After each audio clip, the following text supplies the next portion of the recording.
Well, hello. Fancy seeing you here. I am Sarah Millican, and this is episode 54 of the How to Be Champion Storytime. At the beginning, did you even think there'd be 54 episodes?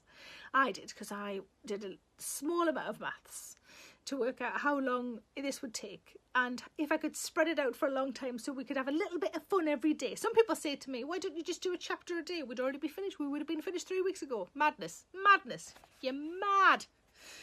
A little bit each day. Best way. So we're in the middle of the holidays chapter. Let's crack on with that. So we picked up our things and walked out. I didn't want anyone to think we were leaving though, so I made a bit of a song and dance about fancying a tab, even though I've never smoked and neither has my husband.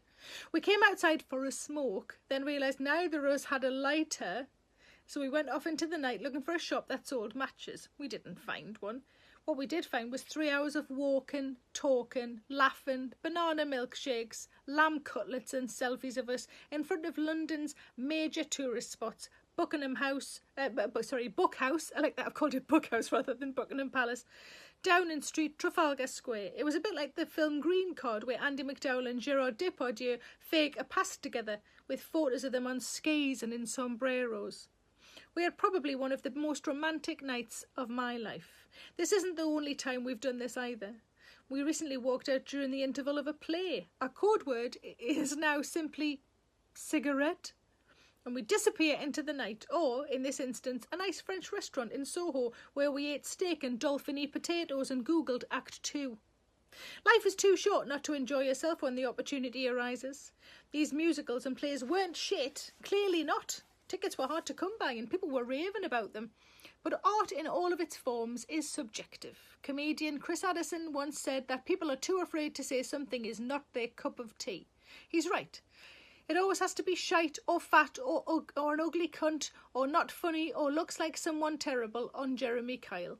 When someone says I'm not funny, if I can be asked to argue, I'll say, that is factually inaccurate. It is my job and I am successful. What you mean is you don't find me funny, and that's totally allowed. For example, I don't like you, but I'm sure someone somewhere loves you, even if you haven't found them yet and are losing all hope. Something like that. And the How to Be Champion tip at the end of this chapter is holidays don't have to be expensive and fancy. I mean, they can be, but some of my best holidays have been cheapo ones. Just go with someone you can spend a lot of time with. And also don't feel obliged to spend every waking moment with them. I like to bugger off on my own for a bit every now and again. If it's somewhere you go regularly, keep all the coins for the next time you go. Excellent comedian Alan Cochrane was once very impressed that I had a euro purse. I was ready for chips and Ireland straight away. Let's have a look. Where are we up to? Okie dokie. So we are now, the next chapter, chapter 25, getting married a second time. I was never one of those girls who dreamt of their wedding. Sure, I had dolls I dressed up, but I also had an imaginary library. Back in the days when you could leave your kids to wander off in a shop, my mum and dad would find me sitting cross-legged in the book department. Years later, my dad caught a lady shouting at her son who was sitting amongst the books in a shop. He told her his daughter did that once and she's a writer now. Presumably I hadn't started doing stand-up or he would have made her come back to the house to watch a clip of Michael McIntyre's Comedy Roadshow. He once wouldn't let a plumber leave until he'd watched my live at the Apollo set.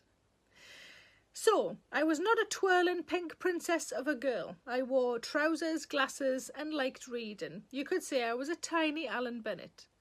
When I was little, I decided I would probably have kids but didn't want to get married. You know, boys smell, men too. And seeing as you only get given children if you lie beside a man in bed every night, I made my mind up to get married, get a baby and then get divorced. And that is the end of episode 54. I really hope you've enjoyed it. Have a good rest of day. Take care of yourselves. Let me know what snack you've had today in the comments below. I will look forward to salivating all of your choices. And I will see you again, same time, same place tomorrow. Take care of yourselves. Stay in the house. Wash your fucking hands. Bye. Lots of love. Hello, it's Sarah Millican here. Please make sure you subscribe to my channel to stay up to date with all of my latest videos. Don't forget to like, pop a comment below, and why not stick around to watch a few more? I'm sure those emails or those dishes can wait a bit longer.